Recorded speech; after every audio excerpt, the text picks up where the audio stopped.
இன்று பார்க்க போகும் கதை முருகனின் அருள் எவ்வாறு ஒரு சாதாரண மனிதனின் வாழ்க்கையை மாற்றியது என்பதை கூறுகிறது. ஒரு சிறுவன் குமார் வேலையில்லாமல் மனதில் துக்கத்துடன் வாழ்ந்தான். அவன் எதிலும் தோல்வியடைந்தான். ஒரு நாள் அவன் ஒரு நண்பனிடம் சொன்னான், என் வாழ்க்கை இப்படித்தான் போய்க் கொண்டிருக்குமா?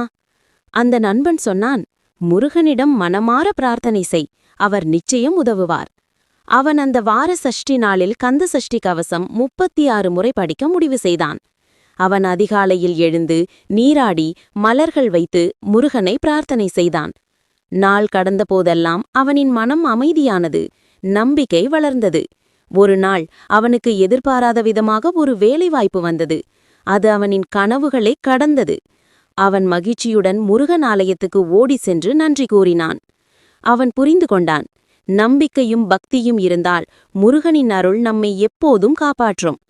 முருகனின் அருள் ஒரு விளக்கைப் போல், அது இருளில் வெளிச்சம் தரும். அவரை நம்புங்கள், அவர் உங்கள் வாழ்க்கையிலும் அதிசயங்களை நிகழ்த்துவார்.